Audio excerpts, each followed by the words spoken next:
हम इस वक्त की बड़ी खबर के साथ शुरुआत करेंगे। देश में ओमिक्रॉन के मामले लगातार बढ़ते जा रहे हैं। अब कुल संक्रमितों का आंकड़ा 159 तक पहुंच गया है। दिल्ली में आज 2 नए मामले सामने आए हैं। लगातार बढ़ते मामलों को लेकर राजधानी में आज डीडीएमए की बैठक बुलाई गई है। इस मीटिंग के बाद मुख्यमंत्री अरविंद केजरीवाल ने बताया कि अब दिल्ली आने वाले सभी कोरोना मामलों की जीनोम सीक्वेंसिंग की जाएगी और ओमिक्रॉन की जांच होगी। लगे हाथ उन्होंने लोगों को भरोसा दिलाया कि पैनिक करने की जरूरत नहीं है। अभी जितने भी केसेस, कुछ दिन से केसेस बढ़ने लगे हैं। जैसे पहले रोज आ रहे थे 15 केसेस, 20 केसेस, लेकिन कल 100 के पार कर गए। 100 से ज्यादा केसेस आए हैं। ये केसेस कौन से हैं? क्या ये ओमिक्रॉन है या ये पुराने वाला वायरस है, नए वाला वायरस है? अभी तक केवल एयरपोर्ट पे जो लोग आ रहे थे उनकी हम टेस्टिंग कर रहे थे। अब हमने ये तय किया है कि सारे जितने भी पॉजिटिव केस दिल्ली के अंदर निकलेंगे सबको हम जीनोम टेस्टिंग के लिए भेजेंगे कि 100% केसेस को ये टेस्ट करेंगे जो पॉजिटिव केसेस होंगे कि इसमें इस व्यक्ति में कोरोना है तो ये कौन से वाला कोरोना है, ये डेल्टा वाला कोरोना है कि ओमिक्रॉन वाला कोरोना है। ये आज निर्णय लिया गया। इससे पता चलेगा कि दिल्ली के अंदर अगर बढ़ रहे हैं केस तो ये कौन सा केस दिल्ली के अंदर बढ़ रहे हैं। एक मेरी सबसे हाथ जोड़ के निवेदन है, आजकल हम देख रहे हैं मार्केट में जाते हैं, इधर जाते हैं उधर जाते हैं, मास्क पहनना हमने बंद कर दिया है। अगर हमारी सुरक्षा हमारे हाथ में है, सबसे इफेक्टिव मास्क है, तो मास्क पहनना शुरू कर दीजिए, दोबारा मास्क पहनना शुरू कर दीजिए। ये जो बार बार सरकार बोलती है, मैं बोलता हूं आपको, ये मैं अपने लिए नहीं बोल रहा, ये आप ही की भलाई के लिए बोल रहा हूं, आप ही के स्वास्थ्य के लिए बोल रहा हूं। बीमार पड़ेंगे, कोरोना होगा, क्या फायदा है? तो फिर से आपसे सबसे निवेदन है सब लोगों से कि मास्क दोबारा पहनना शुरू कीजिए। दिल्ली में हमने लगभग 99% लोगों को फर्स्ट डोज दे दी है, 70% लोगों को सेकेंड डोज दे दी है। हम चाहते हैं कि अब बूस्टर डोज अलाउ की जाए। इस बारे में केंद्र सरकार परमिशन देता है। तो मेरी केंद्र सरकार से निवेदन है कि जो जो लोग 2 डोज ले चुके हैं उनको बूस्टर डोज देने की इजाजत दी जाए ताकि लोगों के अंदर लोग और सेफ हो सकें। दिल्ली में अब हमारे पास पूरा इंफ्रास्ट्रक्चर है। अगर बूस्टर डोज केंद्र सरकार अलाउ करेगी तो सबसे पहले हम अपने हेल्थ वर्कर्स को दे देंगे और फिर बाकी जनता को बूस्टर डोज दे सकते हैं। तो लोकसभा की कार्रवाई एक बार फिर से शुरू हो गई है, लेकिन वही नजर आ रहा है जो पहले आज शुरुआत में दिन में नजर आया था। एक बार फिर से हंगामा विपक्ष की ओर से किया जा रहा है। इस बीच वित्त मंत्री निर्मला सीतारमण को आप सुन सकते हैं।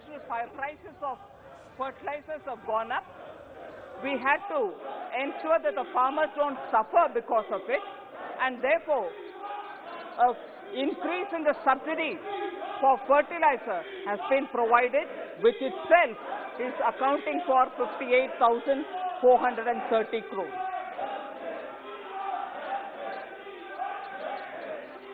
So there are 1 or 2 very serious issues.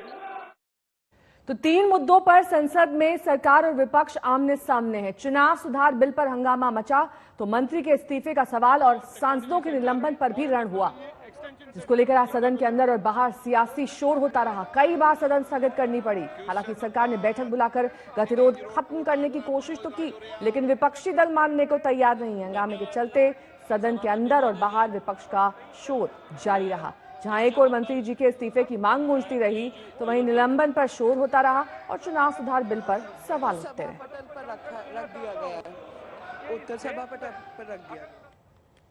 तो चुनाव सुधार बिल को लेकर आज सदन में विपक्षी हंगामे और शोर शराबे का दिन रहा। वोटर आईडी कार्ड और आधार को जोड़े जाने यानी कि लिंक करने का विरोध किया गया और इसे लेकर सदन में हंगामे के हालात दिखाई दिए। सदन को स्थगित करना पड़ा। लीगल राइट, चुनाव में वोट देना एक लीगल अधिकार है और इसलिए ये जो आधार एक्ट है इसके लेजिस्लेटिव कॉम्पिटेंस के बियॉन्ड है। इसलिए हम इस विधेयक की इंट्रोडक्शन का विरोध करते हैं और मंत्री जी से ये दरखास्त करते हैं कि इस बिल को वापस किया जाना चाहिए because it is beyond the legislative competence of the government to introduce. माननीय सदस्यगण ने इस बिल का इंट्रोडक्शन को अपोज करने का जो तर्क दिया है वो बिल्कुल निराधार है और उसमें जो सुप्रीम कोर्ट का जजमेंट का हवाला दिया वो भी बिल्कुल मिस इंटरप्रेट किया गया है। उन्होंने ना ही इस बिल का ऑब्जेक्टिव को सही तरीके से समझा है, ना इस तर्क जो दिया है वो सही है। सबसे पहले सर मैं आपके माध्यम से सदन को जानकारी देना चाहता हूं कि इस देश में अगर सरकार कोई कदम उठाते हैं जिससे जो पीपुल्स रिप्रेजेंटेशन एक्ट में ये कहा गया है कि इलेक्शन का जो इलेक्शन रोल होता है तो वो क्रेडिबल होना चाहिए ताकि election voting is a legal right. चुनाव में वोट देना एक लीगल अधिकार है और इसलिए ये जो आधार एक्ट है इसके लेजिस्लेटिव कॉम्पिटेंस के बियॉन्ड है। इसलिए हम इस विधेयक की इंट्रोडक्शन का विरोध करते हैं और मंत्री जी से ये दरखास्त करते हैं कि इस बिल को वापस किया जाना चाहिए because it is beyond the legislative competence of the government to introduce. माननीय सदस्यगण ने इस बिल का इंट्रोडक्शन को अपोज करने का जो तर्क दिया है वो बिल्कुल निराधार है और उसमें जो सुप्रीम कोर्ट का जजमेंट का हवाला दिया वो भी बिल्कुल मिस इंटरप्रेट किया गया है। उन्होंने ना ही इस बिल का ऑब्जेक्टिव को सही तरीके से समझा है ना इस तर्क जो दिया है वो सही है।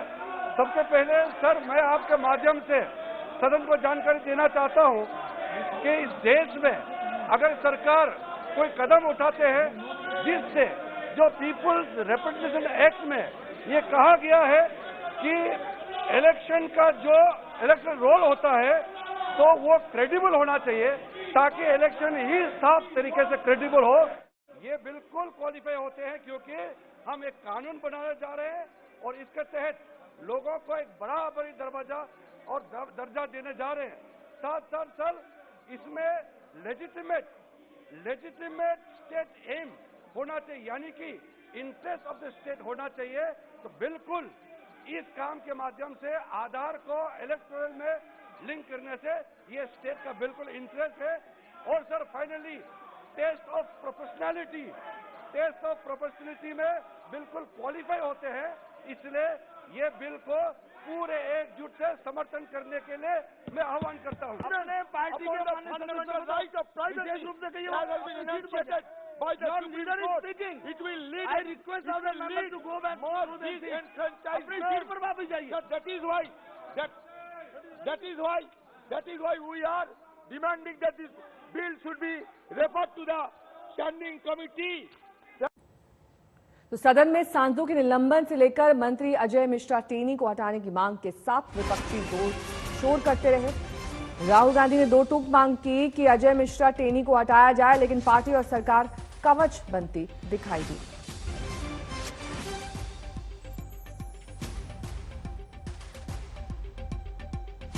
क्लियर बात है, हम चाहते हैं कि सरकार जो उनका मंत्री है उसको हटाए और लखीमपुर खीरी के मामले पर डिस्कशन करने दे। सरकार करने नहीं देती। हम लद्दाख का मुद्दा उठाना चाहते हैं, सरकार उठाने नहीं देती। जो भी इंपॉर्टेंट मुद्दे होते हैं, किसानों का हम मुद्दा उठाना चाहते थे, सरकार नहीं उठाने देती। सामंती गुरूर से बाहर निकलने की जरूरत है सभी को, और कभी भी सामंती गुरूर के साथ संसद की सकारात्मक चर्चा में, सकारात्मक बातचीत में, सकारात्मक डिबेट में, डिस्कशन में से कोई नहीं भाग सकता। इसलिए सबको पार्टिसिपेट करना चाहिए और अगर कहीं गलती हुई है उनकी, इस बात को वो महसूस करते हैं तो उसको स्वीकार करना चाहिए। अब उसमें भी अगर आप जो है वो सामंती सनक और सामंती गुरूर के साथ करेंगे तो मुझे लगता है ये अच्छा नहीं होगा। तो राहुल की सरकार से फिर शिकायत है कि सदन में विपक्ष की आवाज नहीं सुनी जाती है। सरकार सिर्फ अपनी सुनती है, सोचती है और विपक्ष लगातार विरोध के रास्ते पर खड़ा होता है। आज मैंने पार्लियामेंट हाउस में लद्दाख के बारे में एडजर्नमेंट मोशन रखा था, उनकी स्टेटहुड के बारे में। वहां पे काफी गुस्सा है, काफी दर्द है। हम इसको यहां उठाना चाहते थे मगर सरकार ने उठाने नहीं दिया। हम लद्दाख की जनता को मैसेज देना चाहते हैं कि हम आपके साथ हैं और जो आपका मुद्दा है उसको हम उठाएंगे और जो आपकी लड़ाई है एक साथ हम उस लड़ाई को जीतेंगे। हाउस को ऑर्डर में रखने का किसकी जिम्मेदारी होती है? ऑपोजिशन की नहीं होती है, सरकार की होती है। हमारे लोग सस्पेंड हुए, सरकार उसके बारे में चर्चा नहीं करने देती और फिर आप कह रहे हो कि भैया सरकार कहती है कि हम हाउस नहीं चलाने दे रहे। जिम्मेदारी सरकार की होती है और सरकार की यह भी जिम्मेदारी होती है कि डिबेट को वो चलने दें। वो पूरा पेगासस का मामला था, वो इंटरनेशनल मामला था, किसी और देश में हिंदुस्तान का डेटा रखा गया था, उसकी चर्चा नहीं होने दी। तो ये पूरा लोकतंत्र पर आक्रमण हो रहा है, नॉन स्टॉप हो रहा है।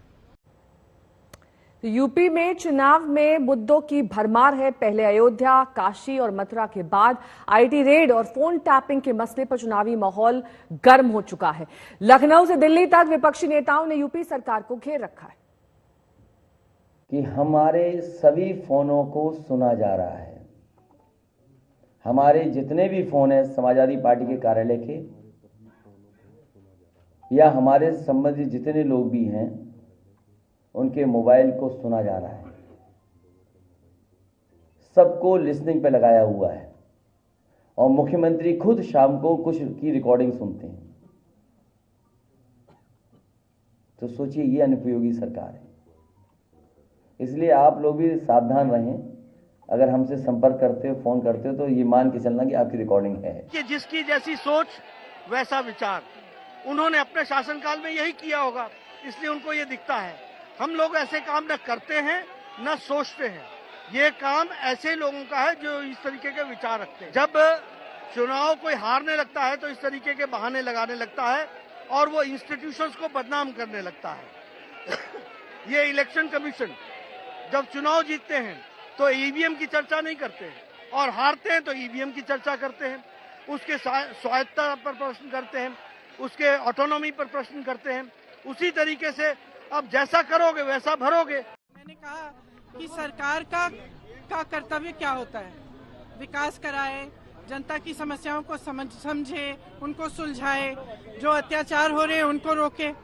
इसके बजाय ये सरकार लोगों के फोन टैप करने के लिए बैठी हुई है। मतलब आप समझ सकते हैं कि अपना काम करने के बजाय कमरे में बैठ के आप विपक्ष के दलों के फोन सुन रहे हैं। अब आप बताइए। ये मुझे नहीं मालूम, पेगासस का जहां तक मुझे मालूम सुप्रीम कोर्ट मॉनिटर्ड एक इन्वेस्टिगेशन हो रहा है और मुझे यकीन है कि सुप्रीम कोर्ट सच्चाई को सामने लाएगा। और जहां तक पेगासस का मामला है, ये सरकार ने पार्लियामेंट में जवाब देकर बता दिया कि वो एनएसए को बचाना चाहती है और यकीनन दाल में कुछ काला नहीं है बल्कि पूरी दाल काली है, क्योंकि अगर वो इंसाफ को पसंद करती तो वो पूरी एनएसए को बैन कर दिया। दूसरे देशों ने किया है, तो एनएसए को बैन नहीं करना इसका मतलब ये है कि यकीनन उसको इस्तेमाल किया गया और फ्यूचर में भी इस्तेमाल करेंगे। तो यूपी में आईटी विभाग की छापेमारी की लड़ाई अब पोस्टर वॉर में तब्दील हो गई है। इसे लेकर समाजवादी पार्टी का आक्रामक अंदाज उनके दफ्तर में दिखा। उत्तर प्रदेश चुनाव, आयकर विभाग के छापे और अब पोस्टर्स की राजनीति। आप मेरे पीछे जो तस्वीर देख रहे हैं, ये एक पोस्टर है। ये कहां लगा है? ये समाजवादी पार्टी ऑफिस के जस्ट बाहर लगा है। अगर आप पोस्टर पर जोर डालेंगे तो आप देखेंगे इसमें जो लिखा है मैं वो पढ़ के दोहराऊंगा। हमारे पास अखिलेश हैं, भाजपा के पास income tax plus CBI plus ED equals to BJP, यानी कि इन तीनों सेंट्रल एजेंसीज को बीजेपी बताने का इस पोस्टर के जरिए प्रयास किया गया है। पोस्टर्स के आगे किसने लगवाया है इस पर भी नजर डालेंगे एक बार हम। दीपू श्रीवास्तव हैं, ये समाजवादी छात्र सभा के प्रदेश उपाध्यक्ष हैं, सुल्तानपुर से आते हैं और ये पोस्टर इन्होंने लगवाया है। पर ये केवल एक पोस्टर नहीं है, इस पोस्टर ने उत्तर प्रदेश की सियासी गर्माहट को और तपा दिया है, क्योंकि समाजवादी पार्टी के अध्यक्ष और पूर्व मुख्यमंत्री अखिलेश यादव लगातार ये आरोप लगा रहे हैं कि पूरा मामला केवल इसलिए किया जा रहा है क्योंकि भाजपा को लगता है कि सपा की सरकार बन रही है। तो वहीं अखिलेश ने यह भी आरोप लगाया है कि निषाद पार्टी की रैली में जो नारे लगे हैं सरकार के खिलाफ, उस बात को दबाने के लिए भी इस तरह की सेंट्रल एजेंसीज का इस्तेमाल किया जा रहा है। उन्होंने कांग्रेस को भी आड़े हाथों लिया। उन्होंने ये भी कहा है कि कांग्रेस की राह पर बीजेपी चल रही है। पर इस तरह के जो पोस्टर्स आप मेरे पीछे देख रहे हैं, इन पोस्टर्स ने कहीं ना कहीं यूपी की राजनीति में सियासत को और गरमा दिया। अब देखना है कि भारतीय जनता पार्टी की तरफ से क्या पलटवार आता है। कैमरामैन नीरज कुमार के साथ समर्थ श्रीवास्तव, आज तक। जोरदार बर्फबारी से पूरा उत्तर भारत प्रचंड ठंड की चपेट में है। बर्फीली हवाओं के थपेड़ों से तापमान कहीं शून्य के करीब है तो कहीं शून्य से नीचे गिर चुका है। दिल्ली भी शीतलहरी से ठिठुर रही है।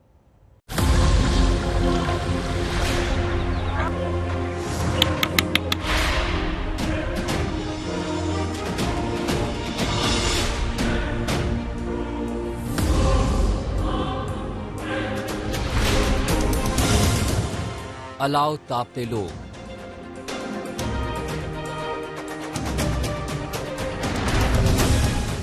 चाय की दुकानों पर लोगों की भीड़।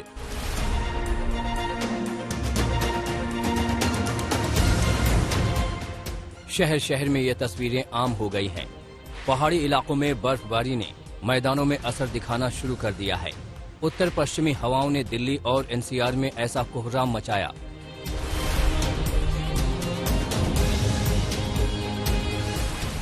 शनिवार से दिल्ली में ऐसी शीतलहर चल रही है कि बाहर निकलना मुश्किल हो रहा है। जो बेघर हैं, वो इस तरह दिल्ली के रैन बसेरों में शरण लिए हुए हैं। दिल्ली के ज्यादातर रैन बसेरे रिक्शा चालकों और बाहर से काम करने आए मजदूरों से फुल हो चुके हैं। यहाँ 15 आदमी का बेड है सर, 15 का 15 फुल हो जाता है। क्या क्या फैसिलिटीज जो हमें दी जाती है? फैसिलिटी सर, बेड है, कंबल है, ब्लैंकेट है वगैरह। उसके बाद पानी वगैरह, गर्म पानी का सुविधा है। बाकी बात है सुबह का चाय का, टोस्ट का, चाय पापे का है। दिन में खाना है, रात में भी खाना पीना है। दिल्ली में पिछले 2 दिनों से भयंकर शीतलहर चल रही है। हाल ये है कि अधिकतम तापमान भी बुरी तरह लुढ़क चुका है।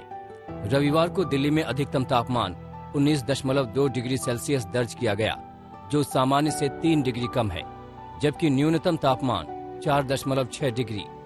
दरअसल जब अधिकतम तापमान कम हो तो सर्दी का अनुभव ज्यादा होता है। अधिकतम कम होने का मतलब है कि वातावरण को गर्म होने का मौका नहीं मिलता। इसलिए अधिकतम तापमान जितना कम होगा, ठिठुरन उतनी ज्यादा होगी। मौसम विभाग के मुताबिक आज भी अधिकतम तापमान 19 डिग्री के आसपास रहने का अनुमान है। आज भी दिल्ली में येलो अलर्ट है। मौसम विभाग के मुताबिक अगर न्यूनतम तापमान 10 डिग्री से कम हो और अधिकतम तापमान कम से कम सामान्य से 4.5 डिग्री कम हो तो इसे कोल्ड डे कहा जाता है। मौसम विभाग के मुताबिक दिल्ली में शनिवार को मौसम का पहला सर्द दिन था। शनिवार को अधिकतम तापमान सामान्य से 5 डिग्री कम यानी 17.8 डिग्री सेल्सियस दर्ज किया गया था। मौसम विभाग की माने तो सर्दी से छुटकारा अभी 2 दिन नहीं मिलने वाला। मंगलवार रात से तापमान में इजाफा शुरू होगा। All parts of northwest India and adjoining central India is under the grip of cold wave to severe cold wave. Now prediction is that we have a western disturbance. If we see some clouds, so that is approaching 22nd onward. Okay, so the chances is that from 21 night, the temperature, the minimum temperature will start rising. So next 2 days we have given the orange. बड़ी खबर आपको बता दें, ऐश्वर्या राय बच्चन दिल्ली में ED के दफ्तर पहुंच गई हैं। वहां उनसे पनामा पेपर लीक मामले में ईडी पूछताछ करने वाली है। समन भेजा गया था ऐश्वर्या राय बच्चन को, इसी के चलते वो ईडी के दिल्ली दफ्तर में पेश हुई हैं। इससे पहले भी उन्होंने वक्त मांगा था, लेकिन अब की बार ईडी ने समन भेजकर ये कहा है कि उन्हें स्वयं दफ्तर आकर सवालों का जवाब देना होगा। ऐश्वर्या राय दिल्ली के ईडी के दफ्तर पहुंच गई हैं। पनामा पेपर लीक मामले में उनके पति अभिषेक बच्चन का भी नाम सामने आया था। सेमा के तहत मामला दर्ज किया गया था, लेकिन अब ऐश्वर्या राय बच्चन को समन भेजने के बाद वो दिल्ली में ईडी के दफ्तर पहुंच चुकी है। पनामा पेपर लीक मामले में पूछताछ की जाएगी। दिव्येश मेरे सहयोगी इस वक्त तमाम जानकारी के साथ जुड़ गए हैं। दिव्येश, अब दिल्ली पहुंच चुकी है ऐश्वर्या, आज ही ये पूछताछ का सिलसिला खत्म हो जाएगा या जारी रहेगा? जी, आज का दिन बहुत अहम है इसीलिए क्योंकि आज पहली बार ऐश्वर्या राय बच्चन ईडी के सामने हाजिर हुई हैं। आज उनसे पूछताछ होगी, उनका स्टेटमेंट रिकॉर्ड किया जाएगा। ये डिपेंड करता है कि वो स्टेटमेंट में सारे सवालों के जवाब दे पाती हैं या नहीं। उस पर यह डिपेंड करेगा कि आगे फिर से उन्हें समन दिया जा सकता है या नहीं, या उन्हें फिर से बुलाया जाएगा या नहीं। पर आज काफी देर तक उनसे पूछताछ हो सकती है। सवालों की लिस्ट ईडी के अफसरों के पास पहले से ही तैयार रहती है। वो पूरे केस को स्टडी करके ही फिर समन इशू करते हैं, उसके बाद पूछताछ के लिए समन इशू किया जाता है। इससे पहले भी 2 बार ऐश्वर्या राय बच्चन को समन्स दिए गए थे, पर उन्होंने एडजर्नमेंट मांगा था। अब ये तीसरे समन पर वो हाजिर हो गई हैं। जैसा कि हमने कुछ ही देर पहले ये बताया था कि तीसरा समन इशू होने के बाद जो भी व्यक्ति होता है उन्हें हाजिर होना ही पड़ता है, एजेंसी के सामने जाना पड़ता है, नहीं तो एजेंसी उनके खिलाफ कोर्ट में भी जा सकती है। इस वक्त की बड़ी खबर के साथ शुरुआत करेंगे। अभिनेत्री ऐश्वर्या राय बच्चन को समन भेजने के बाद दिल्ली उन्हें तलब किया गया है। वो ईडी के दफ्तर पहुंच चुकी हैं दिल्ली में, जहां पर उनसे पूछताछ की जा रही है। मेरे सहयोगी दिव्येश इस वक्त तमाम जानकारी के साथ जुड़े हुए हैं। दिव्येश, ऐश्वर्या अकेले पहुंची हैं या अभिषेक बच्चन भी उनके साथ है? जी, अभी सूत्रों के मुताबिक यही पता चल रहा है कि ऐश्वर्या राय बच्चन जो है उनके साथ एक व्यक्ति और हैं। उनकी आइडेंटिटी अभी तक पता नहीं चल पाई है कि वो कौन व्यक्ति हैं जो उनके साथ ईडी के दफ्तर पहुंचे हैं, पर ऐश्वर्या राय बच्चन जरूर पहुंच चुकी हैं और अभी फिलहाल बहुत ही थोड़ी ही देर में उनसे पूछताछ, थोड़ी देर पहले उनसे पूछताछ शुरू की गई है। एमिक पार्टनर्स नामक जो कंपनी थी, जो कि 2005 में ब्रिटिश वर्जिन आइलैंड नामक एक जगह पर खोली गई थी, एक टैक्स हेवन है, वहां पर इस कंपनी का निर्माण किया गया था और उसी कंपनी में ऐश्वर्या राय बच्चन डायरेक्टर थी। उनके परिवार के लोग, उनके पिता, उनके भाई भी डायरेक्टर थे उस कंपनी में। उसके बाद कुछ साल के बाद बदलकर ऐश्वर्या राय को डायरेक्टर से शेयर होल्डर बनाया गया, जबकि 3 साल बाद इस कंपनी को बंद कर दिया गया और उसको एक क्लोजर उसमें दी गई।